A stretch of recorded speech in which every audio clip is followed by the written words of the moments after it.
Welcome everyone. My name is Ralph Quatrano. I'm Dean of Engineering and Applied Science at Washington University. I want to welcome all the alums, parents, friends, faculty.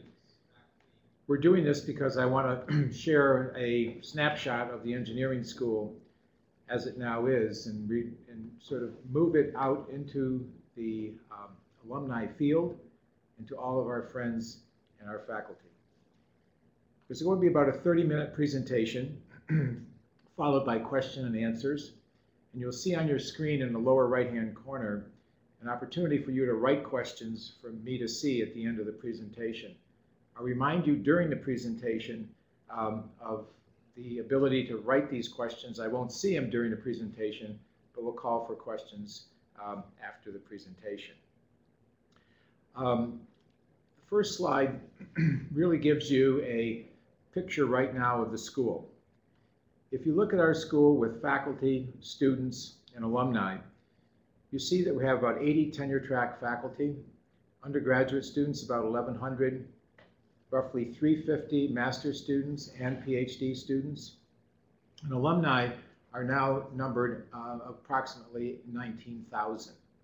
Our research expenditures each year is about $23 million, and each of the departments now in the school contribute to that research enterprise. We have 5 departments: Department of Computer Science, there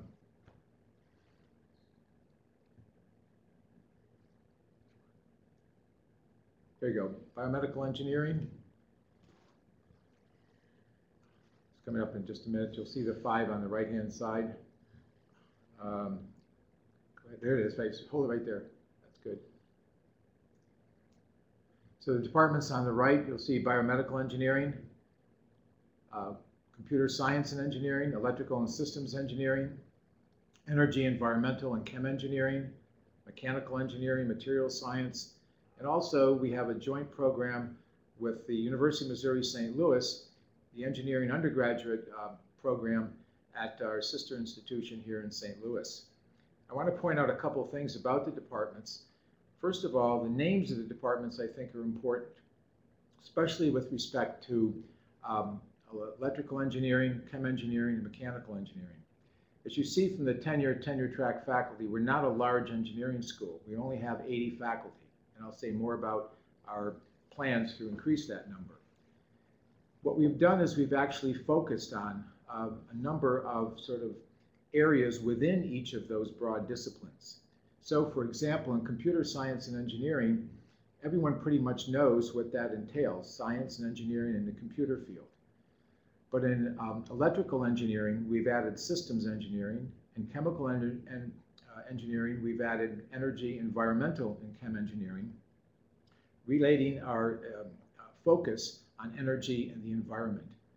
In mechanical engineering, we have a broad initiative now in materials science. And so mechanical engineering is broader than just mechanical in the sense that it now includes materials science actually in other departments in arts and sciences.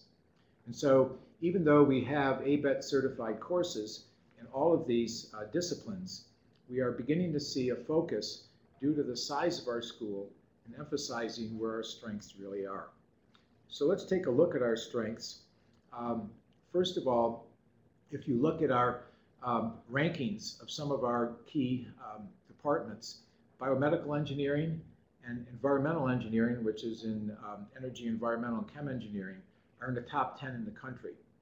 We also have computer science and engineering that are ranked in the top 20. So this is an example now of how each of these departments or subdisciplines within departments are beginning to get visibility on the national scene. So what are our strengths in faculty?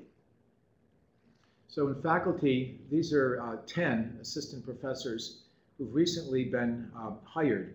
They're tenure track, and of these 10 here, all of them have received the most prestigious National Science Foundation award, namely the Career Award. And you could also see in each one of these that they represent broad fields within engineering: computer science, electrical and systems, as well as energy, environmental, and chem engineering. And so this tells us that the the young assistant professors that we're hiring not only passed the bar to receive a position here at Washington University, but they've been able to compete nationally, to be able to really demonstrate the visibility that we have in this field. So the next slide shows one of these young investigators, Lan Yang, and Lan is an example of one of our stars assistant professors. She recently won the Presidential Early Career Award of Scientists and Engineers, the PCASE Award, in which she received the honor from President Obama. It's the fourth person in over 15 years from Washington University to receive this honor. About 80 or 100 recipients in all sciences and engineering received this prestigious award. The award actually includes $1 million over 5 years to supplement her research as well as some of her teaching functions. It's the highest honor bestowed by the U.S. government on outstanding young scientists and engineers beginning their independent careers. We're very proud of Lan and shows you something more about the quality of our faculty. The other point I want to raise here is the research grants. I mentioned to you that we have over $23 million of research expenditures. And if you look at these grants here and the faculty members that are displayed, there's a couple things that are important. As you read through these, the two overarching sort of areas of interest are environment and energy, as well as health. The range of funding is also to be noticed. The range of funding sources, the National Science Foundation, NSF, the National Institute of Neurological Disorders and Stroke, NINDS. We have some from NIH, the US Air Force, the US Army, and the Gates Foundation.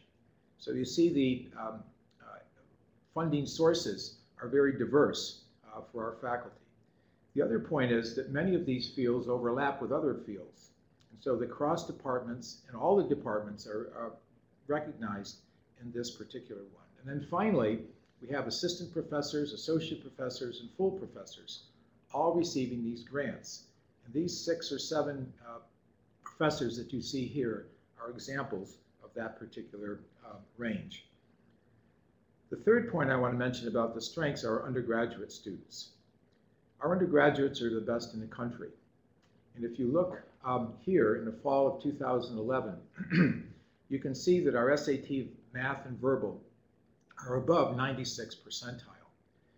And so of the more than 5,000 applications to the engineering school alone, we only accepted 270. This represents applications increased of over 46% since the fall of 2008. So not only are we getting sort of the top students, but more students are applying each year. So we feel that the visibility of our school, the quality of our school, are attracting some of the best engineering students in the country. In fact, overall, university-wide, we rank number 7 for undergraduate student selectivity. So the opportunities for students in engineering and also students in physical sciences who take our engineering courses, as well as those in biology, represent some of the best in the country. So we feel very proud of them, and they are just outstanding young men and women. Let's talk about facilities. I think many of you remember the campus, and if you look at this particular view, I think right in the middle you'll see Brookings Hall. And I'm sure many of you in engineering remember the buildings in the upper right-hand corner, Bryan, Jolly, Erbauer, and Lopata. What you don't see now is Couples 2, which for many years was the place where engineering students took many of their classes. Well, Couples 2 now houses arts and sciences, but we still have a location up there with many students in 2 departments, our Department of Computer Science and our Department of Mechanical Engineering and Materials Science. In the next slide, you'll actually see the renovation that we've done in Lopata Gallery. Many of you remember that as a place where you did congregate as undergraduates. We feel now that this bright new renovated space is extremely attractive to undergraduates. They're there all hours of the day and night. And when I first was asked about helping to design this, I said, just make sure it has wireless and food. And on the right-hand side, sort of in the back corner, there's a food court, and it's open during the day, and lunchtime here is very crowded. So we feel that the facilities that we're putting together up there are not just classroom facilities, laboratory facilities, but facilities where students could actually interact and to exchange ideas, use the area for various kinds of activities. Now, I mentioned that 2 departments are still in that complex. What we have shown here is a model proposing a new engineering complex. And again, to orient you, since this is a model, in the upper left-hand corner, you'll see Brookings Hall. And now below Brookings Hall, so this is now the easternmost part of our campus. You see Forest Parkway in the upper right, Skinker is in the lower right. That corner now represents the end of the first half of the building of our engineering complex. And so if you start right on Hoyt Drive, right at the beginning of that red line, you'll see Whitaker Hall, Brower Hall, and Green Hall as you work towards Skinker. And I'm going to show you a view as if you're standing on that red line looking at those 3 buildings, which is now a big parking lot.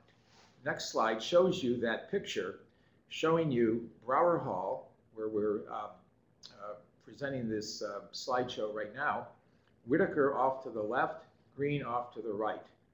And you can see here that they're all linked, all levels are the same, so one could walk from the far right Green all the way over to Whitaker, go from electrical and systems engineering to the right, to energy, environmental, and chem engineering in the middle, and biomedical engineering all the way to your left.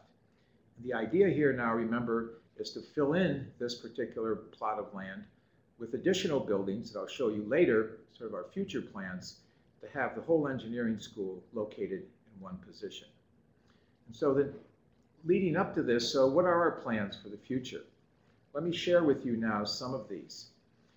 So the National Academy of Engineering have put out recently the 10 grand challenges facing all of us and the role of engineering in these grand challenges in the 21st century. And I've listed 7 of these here.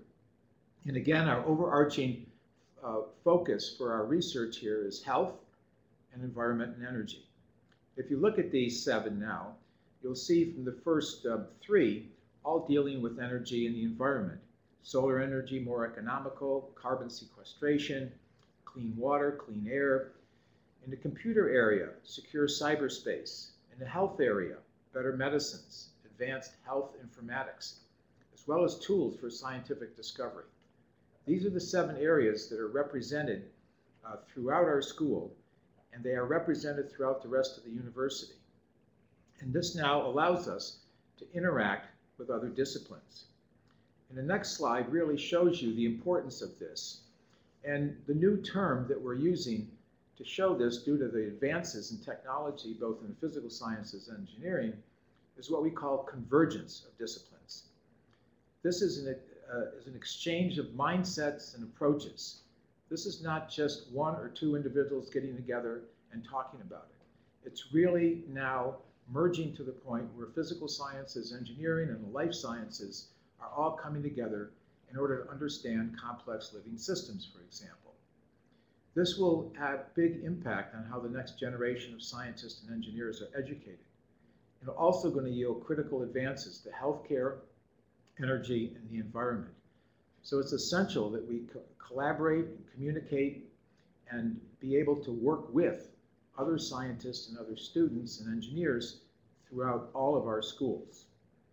The next slide actually shows you an example of this in one of the courses that recently was given in a 2-week period last January, and actually just finished this January in 2012. Most of our chem engineers, for example, will be involved with energy technology. But what's important to understand is it's just not the technology that's important. Economic factors, regulatory factors, policy factors, all have an impact on that technology. So this convergence of disciplines now is important to show our students how they have to interact with other disciplines. So in trying to do this now, we look at the technologies that are available for generating electricity. Power generation from natural gas, biomass, wind, solar, geothermal. but there's political, environmental, and social considerations and consequences of each one of these. There's regulations, economics, big decisions makings for every citizen in our society. National policies are going to be involved. And so we've taken advantage in this course of a techno-economic software package so that about 20 students now took part in this 2-week course. And just to broadly sort of orient you here, these 20 students come from chem engineering, economics, and political science. And they all work together in the first week in various groups. You see illustrated in the top right, 5 groups, different colors. And each one of those groups have each of the different undergraduate majors in each group.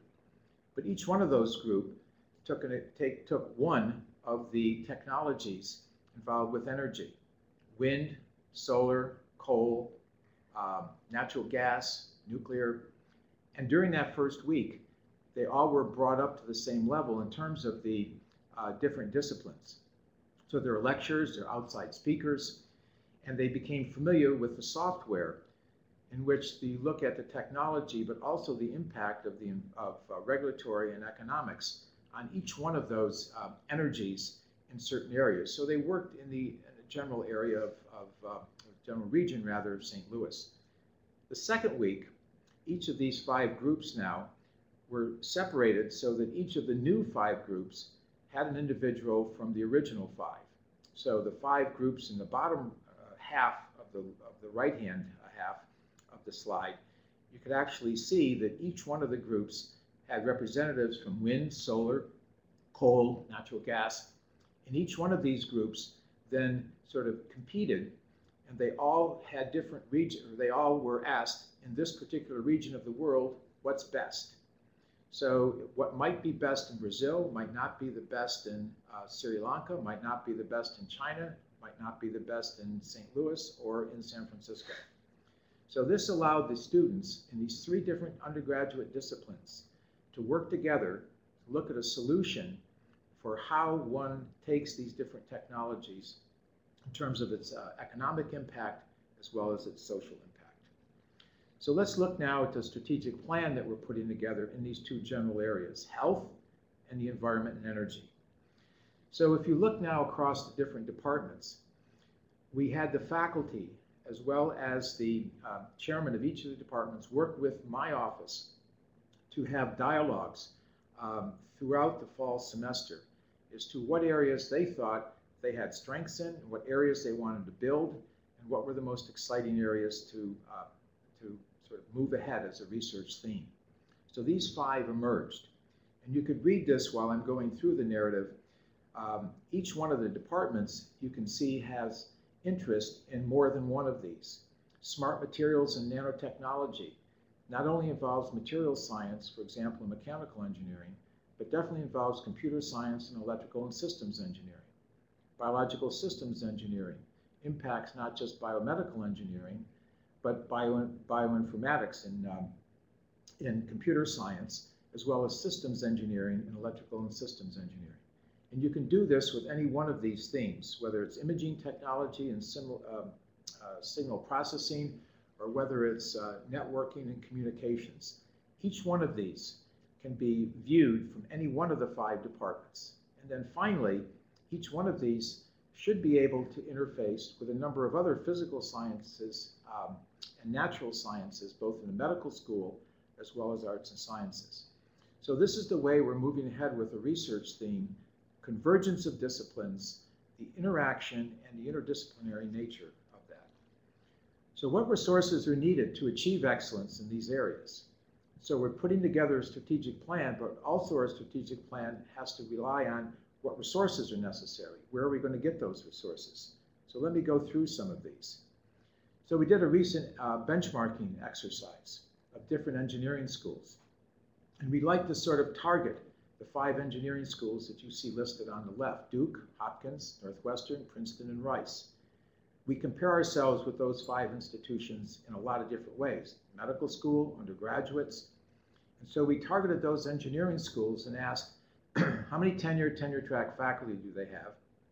What are their research expenditures? And how much per faculty member are each of the faculty members producing in terms of research expenditures. And we picked those because those are our targets. That's where we want to be. We're not there yet. We're not there in faculty numbers. We're at 80, as you can see. We're not there in research expenditures. We need to double those to 50. We also need to double, well, not double, but come a higher percentage of faculty from 80 to 100. Our goal is to try and get 90 in the next 5 years, get up to 100 in the next 5 after that. So in 10 years, we hope to be in the range of about 100 faculty members. And our goal is to double the research expenditures. So again, we'd be in the range of those target institutions. And I feel very optimistic that with the new hires that we have, remember the 15 young people we hired as assistant professors, 10 got the most prestigious National Science Foundation Awards, the Career Award. So the young people that we're recruiting, some of our senior faculty members, as well as our intermediate associate professors, are really improving and enhancing their research output. So we have very aggressive hiring policies to really get to 90 in the next 5 years and to 100. We have to be recruiting on the order of 3 or 5 faculty members each year in the next 5. Many of our faculty are retiring. So at the present time, we're searching for a chairman of computer science and engineering. We have searches for assistant and associate professors in 3 departments. And in each of these searches, we have faculty members from other departments in engineering, as well as departments in physics, math, and chemistry, and in the medical school. Again, we have a convergence of disciplines looking for faculty members who are engineers who will be members of our engineering departments teaching engineering courses. So what about our PhD students? PhD students drive the research. We have 330 current PhD students. This group really is the foundation of our research enterprises, the foundation of our enterprise at Washington University, which now numbers close to $500 million in research. So at a faculty size of 100 and research expenditures of 50 million, which is our target, the school needs on the order of 500 doctoral students. So we need to increase the number of doctoral students that we take in each year by 30, so that we're bringing in 100 new graduate students, PhD students each year. We support those PhD students during the first year until they are assigned to grants or to assigned laboratories, give them a chance to sort of look around and find out what is the best lab and the best department that actually fits their needs. And this sort of has reminded me that my top priorities this coming year for alumni fundraising is in the area of graduate fellowships. We very much want to be able to offer graduate students the kind of stipends that will make sure that we get the top graduate students in the country. Our undergraduates are terrific. They're the best undergraduates I've interacted with in over 40 years in academia. And as you read through these initiatives, we definitely want to increase the number of undergraduates. We won't increase them rapidly or in large amounts, but we will hopefully be, instead of 270, somewhere around 350 undergraduates in about 5 or 7 years. We're developing innovative curriculum. All of our majors are ABET accredited. We create environmental engineering major this year, an engineering policy minor. Again, looking back on that particular course, trying to sort of interact our students with other disciplines that are going to have an impact on that technology.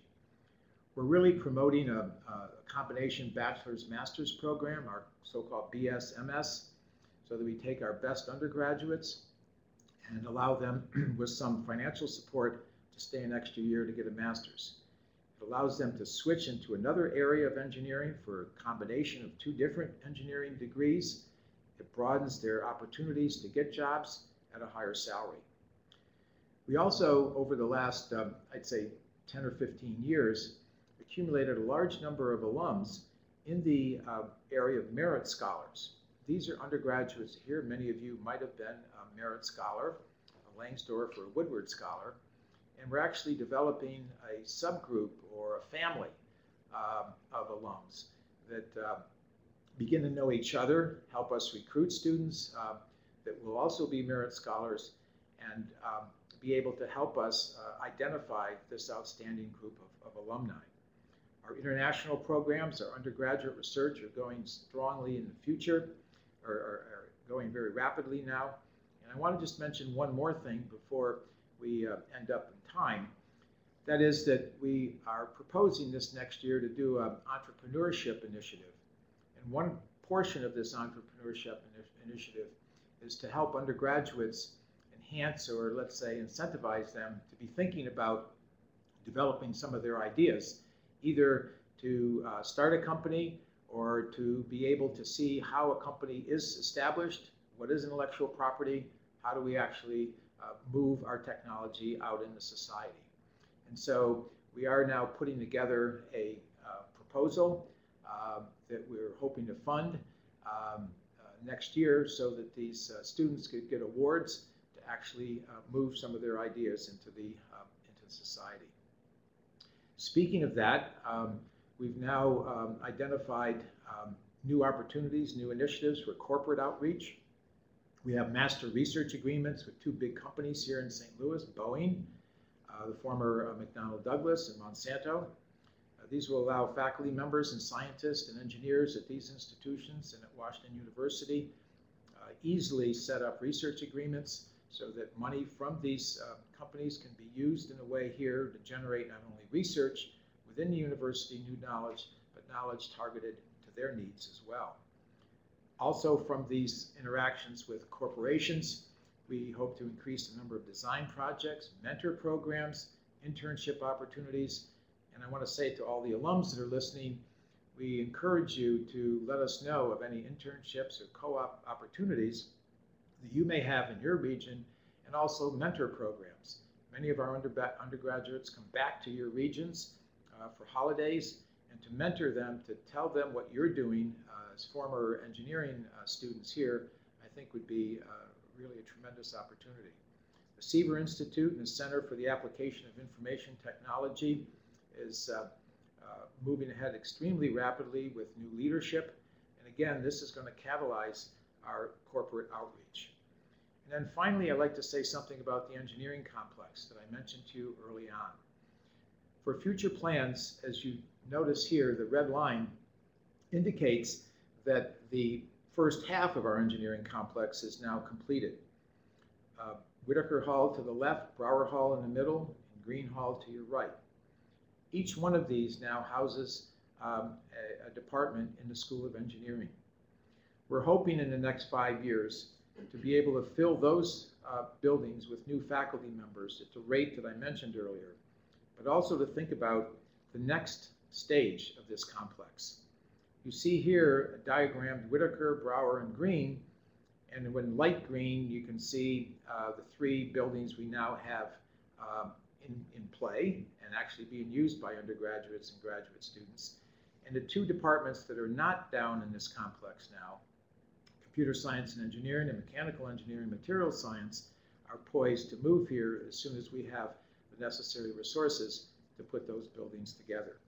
And I think it's important to realize too that computer science and engineering, which has a lot of sort of research links with electrical systems engineering, are linked to them. And material science and mechanical engineering are very close to Whitaker Hall, which has a biomedical engineering and a lot of biomaterial work going on. So again, all of these will be interconnected. They'll all have floors that are level with one another so that there's free exchange of students and faculty in all 5 departments. So I think this is really what we're looking for in the future in the next 5 to 10 years. And just to summarize these priorities, I'm not going to go over each one of these, but clearly we're to increase our student population as well as our faculty. Our undergraduate students we want to increase. We want to increase the number of PhD students to really support the tenure track faculty that will start doubling our research expenditures and really putting us on the map as an outstanding engineering school. And again, emphasizing the convergence of disciplines. We must have the partnership of other disciplines at Washington University and throughout the world. Our McDonald Academy will definitely help us with that. locally with the University of Missouri St. Louis, in which we have a joint engineering program with them, with local students. And now we just have to raise funds to implement the plan, create the financial stability to build these buildings and to fund the research faculty and students that I mentioned just above. So I think it's time. I'll be willing to answer any questions if you've submitted questions. I'll be glad to do it.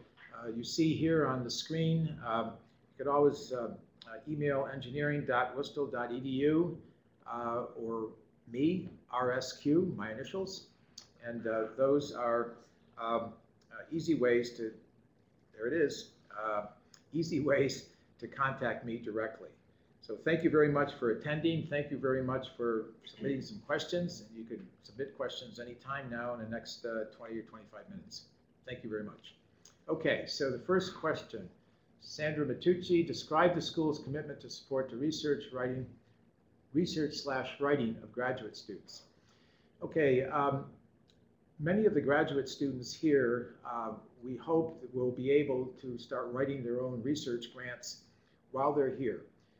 We have a special sort of facility here that allows students to practice, to encourage them to go to the technical writing group to help them with this particular aspect of their training. It's extremely important not just to describe their research, which we're also trying to promote among graduate students by small seminars, but also their writing. The writing has to be clear and concise, be able to express your thoughts in a way that we will be able to get, they'll be able to get research grants. In terms of supporting graduate students, I mentioned the top priority I have is to fundraise in the area of graduate fellowships.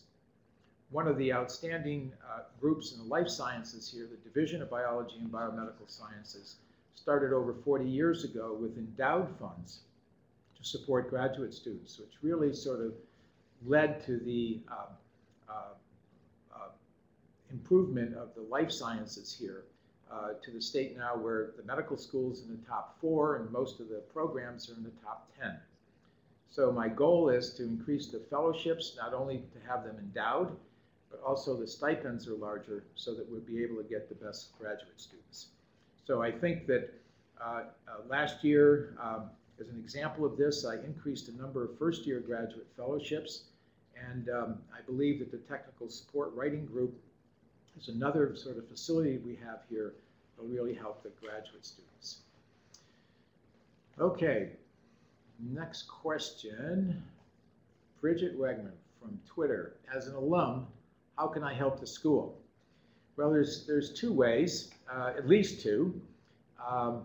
One of the most exciting parts of my experience in the last 2 years here has been meeting alums and going around the country, talking to alumni, and to see how robust this group is, to see what kind of positions they now hold. And I encourage all alums to give something back to the university, because the university has given all of you something that really has helped your careers. My undergraduate institution really put me in line with what I'm doing right now. I have a great love of that institution. It's not Washington University, but it does have that same kind of feeling that I'm sure all of you have. And you give it back in different ways. You can help us recruit freshmen. You can help me in terms of your expertise in certain areas. And then finally, I think it is important to recognize the financial need. Many of you, or most of you, have had scholarship support. I never could have gone to college without scholarship support. Most of the undergraduates, over 60% of our undergraduates, receive financial aid. So scholarships are really important, both for the undergraduate, and again, as I said to you, the graduate fellowships will really catapult our research program tremendously. So I think there's two areas that alums could really help. Donate your time, donate your interest, engage me and other faculty here in how you can help us recruit the best students, graduate and undergraduate, maybe mentor some of our undergraduates, help us get interns and co-ops and positions for our undergraduates and our graduate students. And then finally, giving back some financial resources, just as you receive scholarships, so that our undergraduates in the future will be able to experience the same quality education that you received. Okay, next question. Scott Keller, given the undergraduate student increase planned, what, if any, considerations from campus housing may need to be made, and have they been part of this plan so far? Scott, I can tell you that in thinking about increasing the number of undergraduates, it doesn't hurt to be a systems engineer, because as you increase the number of undergraduates here, you not only have to think about beds, you have to think about dining services, you have to think about resources such as parking, field events, numbers of lab sections and introductory courses, advisors, numbers of faculty. So just to give you an idea of the pace in which this increase is projected. When I came 13 years ago, there was approximately 5,000 undergraduates. There are now a little bit more than 6,000. So that 1,000 increase occurred over, let's say, a decade. And our plans right now, although not specific, we would think that we're going to have an increase in the number of undergraduates on the order of 1,000 over the next 10 years. Now, that may change. A lot of economic considerations will have to go into that. But I think that it is a broadly based decision across the university. But as we increase our undergraduates about 100 a year, I think that that's the kind of growth that we can take, but also it's going to take the kinds of planning throughout the whole university. It's going to involve housing, it's going to involve athletics, it's going to involve student groups, it's going to be how many faculty we hire, how many staff we hire. It's a complex, it's a system, and it's a pretty complex system. Now, I could also say that if you think about, and if you've not been on campus, I'll encourage all of you to come back to campus, but if you think of the South 40, most of the freshmen and sophomores live on the South 40. Dorms have been renovated, they're terrific. The food court and some of these are some of the best restaurants in the area. But I think that we want to maintain that quality. But also, we're looking at other housing opportunities. Now not on campus, but for our graduate students and for our juniors and seniors. So some of the juniors and seniors will have opportunities to live off campus in WashU housing and in areas where we are looking at the environment around the students with the same control of the safety of our students as well as their access to the school. So we're looking now broader than just the campus for other opportunities for upperclassmen and graduate students. But the plan is to grow slowly enough so that we'll be able to keep our freshmen and most of the sophomores on campus in the South 40. There's the Village, which also has residence halls, which is sort of at the corner of Big Bend and Forest Park. So I think we have the capacity now to do that. But I can't stress, again, the importance of the working together across the university to make sure we plan. Okay, next question from Steve Lowy. Hi, Steve. What are your plans to accelerate the corporate research program like Boeing to help fund part of the $50 million in research? Well, Steve knows, and I think all of you saw on my one of my slides, that we have a sponsored research agreement now with Boeing and Monsanto. Boeing and Monsanto have been the two primary corporations that I've been spending most of my time with since coming to the engineering school. I've had a very close relationship with Monsanto since arriving here 13 years ago, but over the last 2 years, I've spent a lot of time at Boeing to sort of facilitate the ways in which we could actually be in a win-win situation with the research objectives of Boeing. The most important thing that I see right now is to be able to have the scientists and engineers at WashU as well as Boeing sit down at a table, describe the research that they're doing, and in some cases in a confidential manner, in which we could sort of say, we have some expertise here. Boeing says, we don't have that expertise at Boeing, or if we have it, we can't really work on it. It might be more appropriate for you to work on it. And we now have the agreements so that the intellectual property rights are shared, that we're able to publish this information at some point, and to have the kind of true interaction that I've experienced personally over the last 10 years with Monsanto. Now, it's important to understand also that this is critical to reach our $50 million each year. Federal government funding has not dried up, but it is in fact sort of plateauing, and the amount of increases we're expecting in the next 5 to 10 years is uncertain. And so we really have to broaden our base of research opportunities. And the corporate part of this, I think, is an important one. We have to be careful, obviously, in terms of the agreements we sign and the opportunities for students to work on projects that they could talk about and to publish. That's all part of the agreement, and we feel comfortable with it, as well as Boeing. So I think we have two really good partners. We have templates now that we could show other corporations of how we could work together. And I think this is really an important aspect of as we move ahead. I want to point out also, perhaps unlike the medical school, where most, if not all, of the funding comes directly from the National Institute of Health, the research that I mentioned of those 6 or 7 faculty members in one of the slides, I emphasized the fact that the funding base is really broad. It's not just NIH, it's not just the National Science Foundation, it's the U.S. Air Force, it's the U.S. Army, it's the Gates Foundation.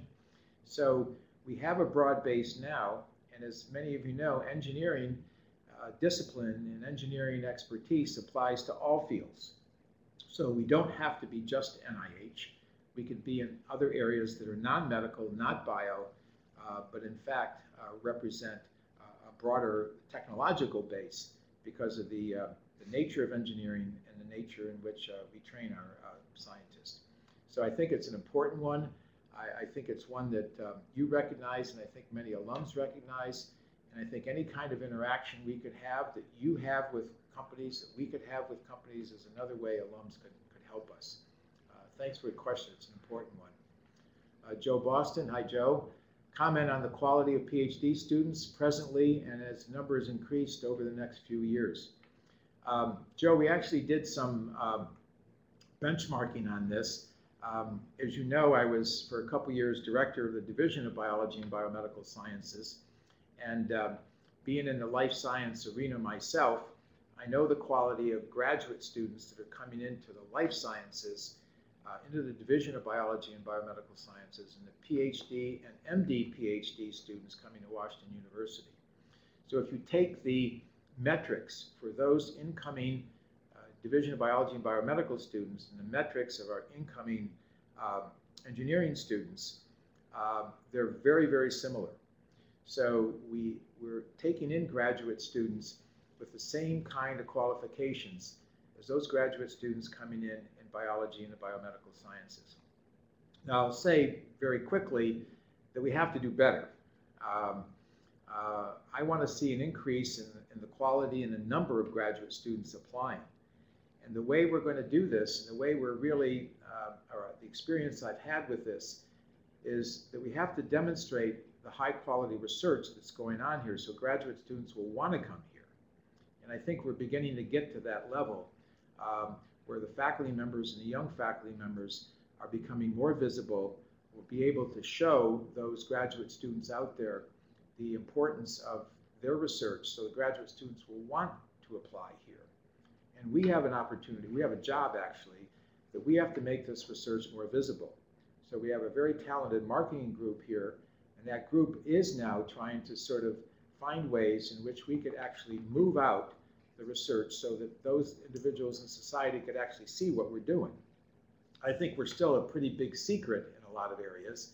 I think marketing what we're doing, like the 10 NSF career awardees that we're getting, is an important thing to do. So I think getting the word out, I think my being able to have these webinars, my meeting with over 150 alums since I've been here, giving alumni talks throughout the country, I think all of this will have an impact on the visibility of our research and our talented faculty and students. But in the end, it's going to be how much financial support can we give them. If we can give them 1 year of support at a higher rate than some other places, it's cheaper to live here than the Bay or in Boston. And so I think that we do have opportunities to capitalize on the region. But the overriding prime consideration is improve the research, make what we're doing more visible, and graduate students will want to come here. But as I've said a couple of times, my focus on research fellowships to be fundraising for this, including corporations as well, I might add, to help fund these fellowships, is really a top priority. And underneath that ask is the ask for a better PhD pool of applicants. That's what drives research. That's what's going to really push us into the next tier. Thanks for that question. The next one, thank you for your time. Could you elaborate a little on resources that could help working students in the master's program? Excellent question. We've been trying to make more visible initiatives that we're starting within the school for our master's programs. So one of the things we're embarking on this year is to improve our BS-MS program. This is Bachelor of Science and Master of Science. And the idea here is if students, when they begin their senior year, tell us that they're committed to stay 1 more year for a master's program, some of the courses they could take in their senior year could actually serve as courses for their master's degree.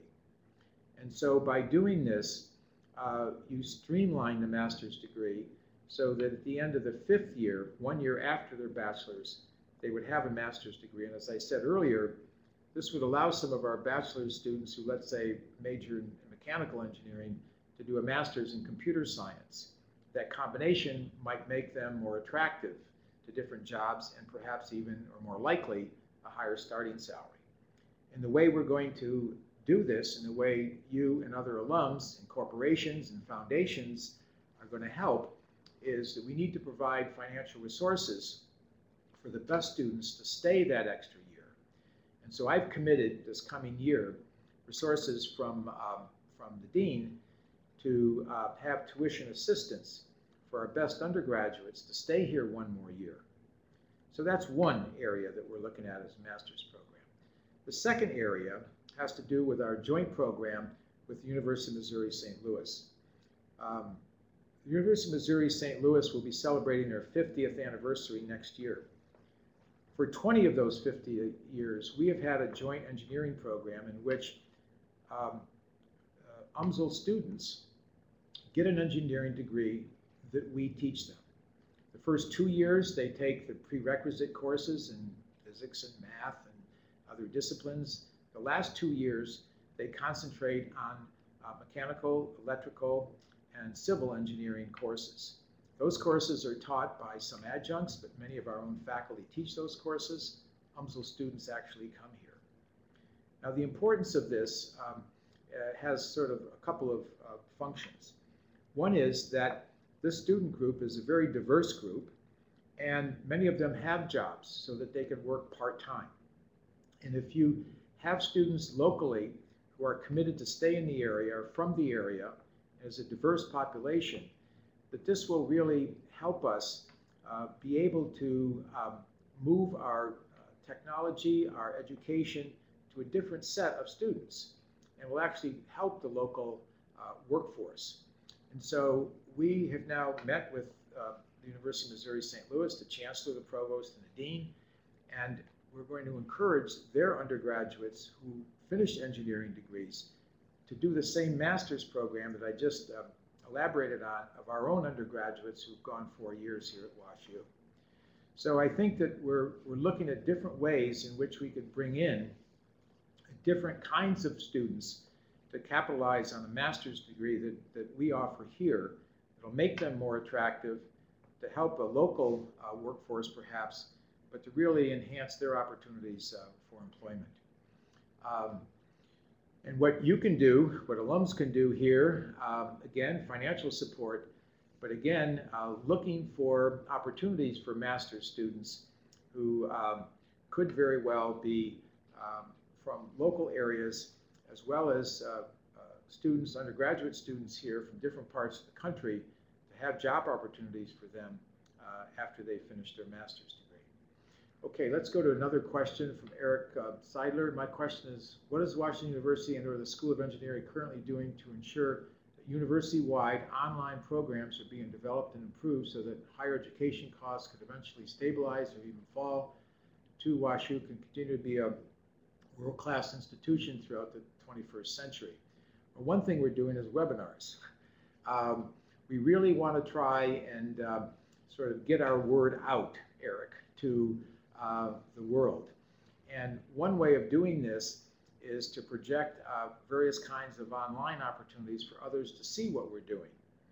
So there's sort of two areas that I think have gotten our immediate attention.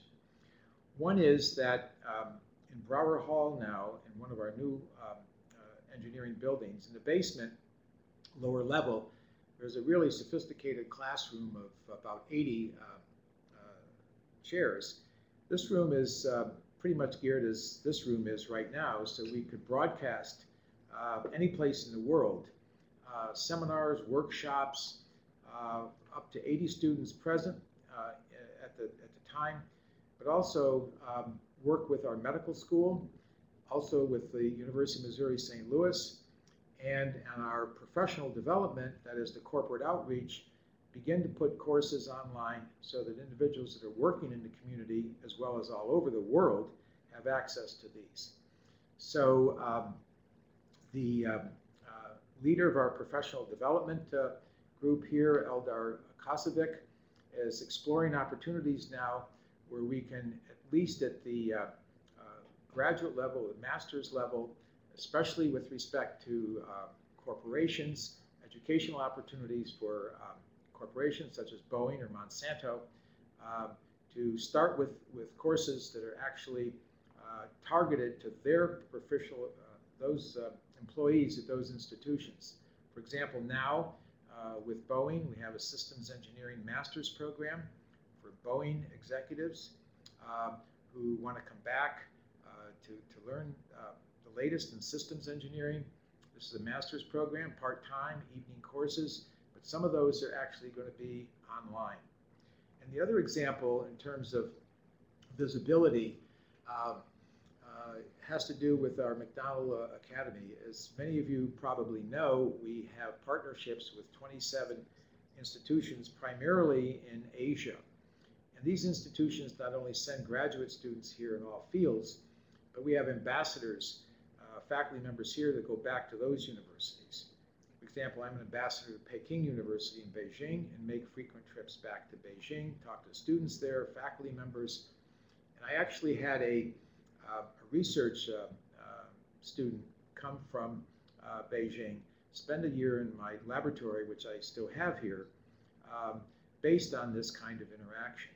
Well, these 27 institutions now have a student network signed on here of about 800 students. So once a month, the Energy, Environment, and Chem Engineering Department puts on a workshop in Brower Hall in the lower level, in which they give a workshop so that any one of the 800 students throughout the world could log in and see this particular seminar or workshop. Most months we have about 200 international students watching this. So this answers your question about visibility. How can we continue to be a world-class institution? How do we project a global view of what we're doing and to have our students and alum know this? We have alums all over the world as well. But the second part of your question really has to do with reducing costs. And I think what we're really emphasizing and have emphasized throughout the history of Washington University is the importance of a four-year education here on campus where you interact with other students. Now, that's been the model. but I can tell you that we are now beginning to look at ways in which we can put various courses online so that students perhaps in the summer or over various breaks will be able to check in on these courses to really help us reduce the number of courses that they have to take here, allow them to take more interdisciplinary programs, and that's the way we're looking ahead in the near future. Right now, the online coursework is pretty much starting with respect to graduate students and international seminars, workshops. Our centers or institutes here are using them to interact with other of their co-investigators throughout the world. So I think that's the way we're looking at it right now. But we have looked at it very carefully. We know how important the online information is, and we'll be looking for some help in what's best for the university. Question, Denise, click send too soon. What is the best one? Oh, first one, okay. Oh, information services and technology is interested partnering with engineering to develop internships. Good, I'm glad you're interested in partnering with us to develop internships. We feel that these internships, whether they're with corporations or institutes or centers, are extremely important. I could give you two examples of internships that have materialized in my going out and talking to alums in various companies. You could send me an email. I'd be more than happy to help you develop these internships. We really have an opportunity now with our undergraduates to let all of you know who is present in different areas of the country so we could identify alums as well. I know there's been quite a few questions that I didn't answer. We'll try to email answers to you.